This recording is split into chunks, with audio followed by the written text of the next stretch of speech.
The greatest trick the devil ever pulled wasn't convincing the world he didn't exist.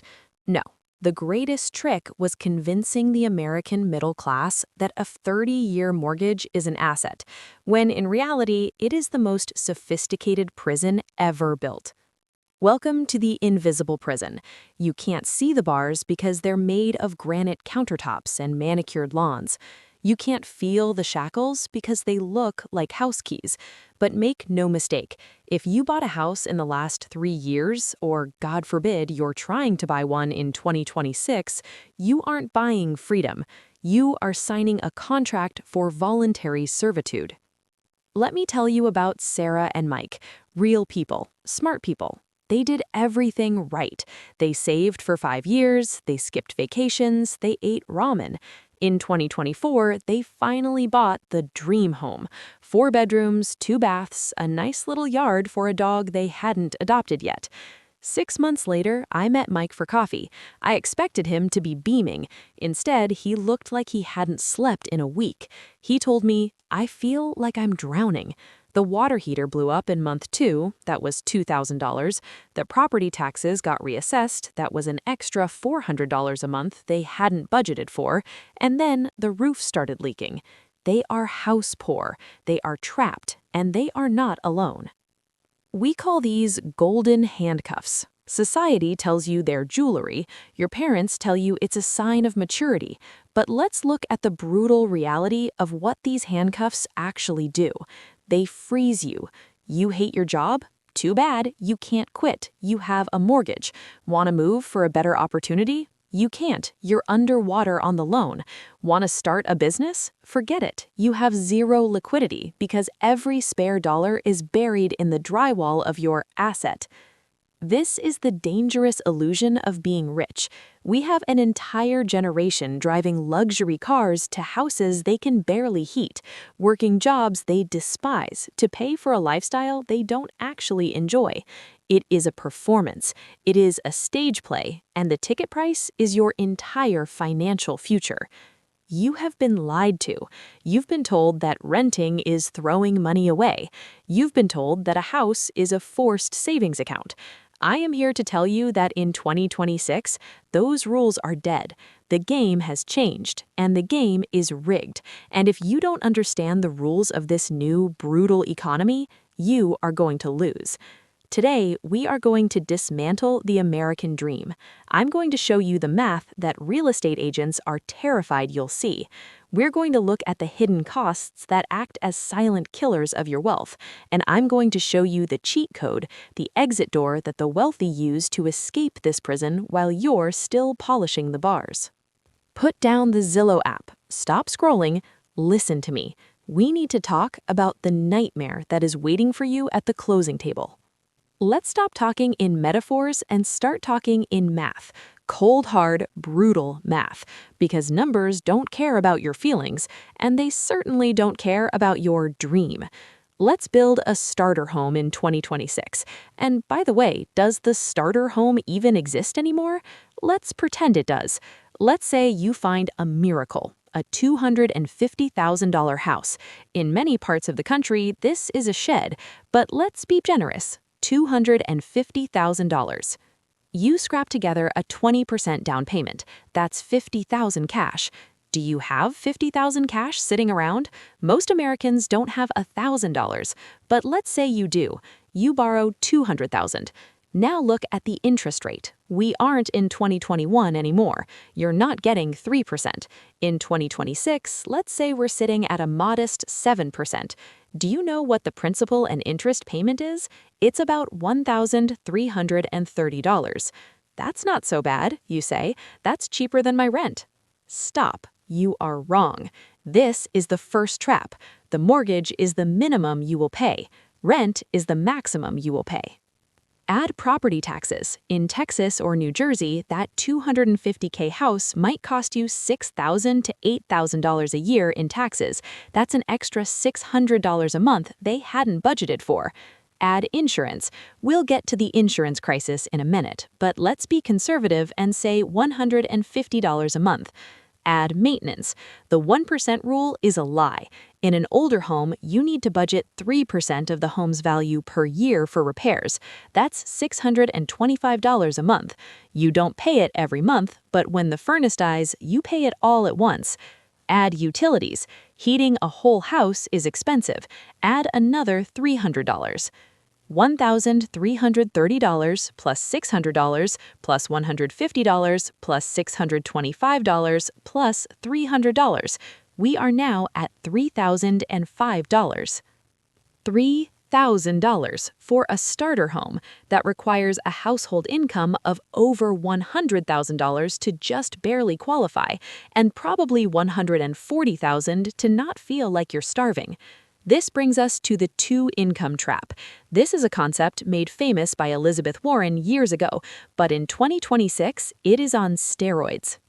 In 1985, a single income, usually the dad, could support a family, buy a house, and save for retirement. If things got tight, the mom could enter the workforce. That was the safety valve. That was the backup plan. Today, you need two incomes just to pay the mortgage. You're running at 100% capacity just to keep the lights on. What happens if one of you loses a job? What happens if someone gets sick? There is no backup plan. There is no safety valve. You go from middle class to bankrupt in 90 days. You are working twice as hard to be half as wealthy as your parents. And the exhaustion, that's the feature, not a bug. They want you too tired to realize you're getting screwed. And finally, let's talk about the leverage trap. This is the part that nobody explains to you. When you buy that $250,000 house with $50,000 down payment, you think you own a house. You don't. You own a liability. You control an asset worth $250,000, but you have $200,000 of debt attached to it. Look at your amortization schedule for year one. This is where the vomit comes up. This is where you realize the bank is winning so hard. In your first year of payments, roughly 85% of every check you write goes straight to the bank as interest. You are paying rent to the bank. You aren't building equity, you're servicing debt. And here's the nightmare scenario. What if the market corrects? What if housing prices drop just 10%? Your $250,000 house is now worth $225,000. You still owe roughly $198,000. You put in $50,000 cash, and now your equity is only $27,000. You just lost nearly 50% of your actual wealth because of a small 10% dip in the market. That is the danger of leverage. It works great on the way up, but it will decapitate you on the way down. If the mortgage is the prison bars, then the hidden costs are the guards that beat you in the sleep. I call these the silent killers. They are the reason why your bank account never grows even though you just got a raise. Let's start with the property tax horror story. You buy a house based on the taxes the previous owner paid. Big mistake. Huge. In many states, the moment that sale closes, the property is reassessed at the new purchase price. I know a guy in Austin, Texas, bought a house for $450,000. His taxes were estimated at $6,000 a year, but then the county reassessed. They said, actually, in this market, this house is worth $600,000. Boom, his tax bill jumped to $11,000 a year. That's an extra $400 a month out of thin air. You can't opt out. You can't cancel. If you don't pay, the county takes your house. You don't own it, you're just renting it from the government. Then there's the insurance nightmare. This is the story nobody is talking about enough. Between 2024 and 2026, home insurance premiums have gone vertical. In Florida, people are seeing 100, 200, sometimes 300% increases in a single year. I'm talking about premiums going from $2,000 to $8,000 a year. Why? Hurricanes, litigation, inflation. In California, major insurers like State Farm and Allstate just stopped writing new policies in wildfire zones. If you can't get insurance, you can't get a mortgage. And if you have a mortgage and your insurance drops you, the bank will force place insurance on you that costs 4 times as much and covers half as much. This is happening right now. And then things break. Houses are physical objects exposed to the elements. They are constantly trying to return to the earth. Entropy is real. Your roof doesn't care about your budget. A new roof is $15,000 to $20,000, cash right now. Your HVAC system dies in the middle of July, that's $12,000. Foundation issues start at $20,000 and pray it stops there. When you rent, a broken toilet is a phone call. When you own, a broken toilet is a weekend of misery and a $400 bill. But the crown jewel of the homeowner nightmare? The HOA, the Homeowners Association, the tiny tyranny of the suburbs. Listen to this story. It sounds fake, but it is terrifyingly real. A family in a nice neighborhood decided to do some landscaping. They didn't submit the proper form in triplicate to the HOA board, a board run by Karen and three guys with nothing better to do than measure grass height with a ruler. The HOA fined them. The family disputed it. The HOA fined them for not paying the fine. Then they added legal fees. Then interest. This spiraled. It went to court. The HOA had the power to foreclose on their home to collect the fees. In the end, between legal battles and judgments, this family faced over $400,000 in costs and nearly lost their fully paid-off home because of bushes. HOAs can dictate the color of your front door. They can ban you from parking your own truck in your own driveway. They can issue special assessments. Imagine you're budgeting perfectly. Then you get a letter. The community pool needs repairs. Every homeowner owes $15,000 by next month. If you don't pay, they take your house. If you are looking at a condo or a house in an HOA, read the bylaws like your life depends on it. Because it does. This is the silent killer of wealth. You think you're buying a castle, you're actually joining a cult that charges monthly dues. So if buying is a trap, what's the alternative? Being a loser who rents? Let's bust the biggest myth in American history right now. Renting is throwing money away. This is a lie told to you by banks, realtors, and your grandmother who bought her house for a nickel in 1942. Renting is not throwing money away. Rent is paying for a service. Is buying food throwing money away because you eat it? Is paying for Netflix throwing money away because you don't own the servers? No, you are exchanging money for a place to live without the liability of ownership. Let's look at the investment math that nobody does. Go back to our $250,000 house. We established it costs about $3,000 a month to own, but you can often rent that exact same house or a nice apartment nearby for $1,800 to $2,000. Let's say $2,000. That is a $1,000 per month difference. The average person takes that $1,000 and spends it on tacos and Amazon. That person stays broke.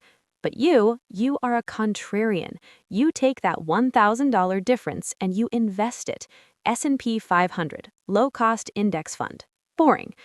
$1,000 a month invested at a conservative 8 to 10% return over 10 years. Do you know what you have? You have roughly $200,000 in liquid cash. Now, look at the homeowner. After 10 years of paying a mortgage, how much principal have they actually paid off? Maybe $40,000? If the house appreciated, maybe they have $100,000 in equity. But that equity is trapped. To get it, they have to sell the house, paying 6% fees, or beg the bank for a loan. The renter has $200,000 in a brokerage account. They can click a button and have cash tomorrow. The homeowner has a new roof to pay for. Who is actually wealthier, the one with the trapped equity or the one with the liquid freedom? We buy homes for emotional reasons, not financial ones. We buy for status. We buy because we want to paint the walls purple. We buy because we want our parents to be proud of us. But here is the paradox. We buy for emotional safety, yet the financial strain puts us in a state of constant panic. You buy the house to feel secure, but the mortgage makes you insecure. You can't sleep at night because you know one job loss destroys everything.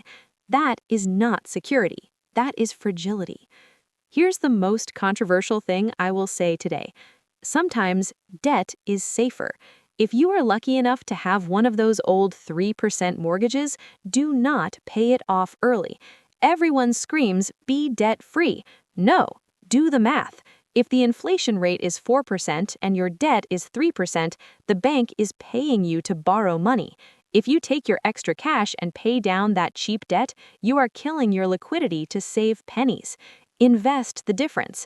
If you can make 8% in the market and your debt is 3%, you're making a 5% spread for doing nothing. That is how the rich get richer. They use debt as a tool. The poor use debt to buy shoes, the rich use debt to buy time. So, how do you escape? How do you break out of the invisible prison? You use the 9-to-5 cheat code. Stop grinding your soul into dust to afford a house you don't even like. Stop playing the status game. The strategy is called mind the gap. The gap is the difference between your income and your expenses. Most people get a raise and immediately buy a bigger house. They close the gap. They stay trapped. But you are going to widen the gap. You rent a modest place, you drive a paid-off car, you keep your fixed costs low, and you shovel money into investments that pay you. Prioritize cash flow over home equity.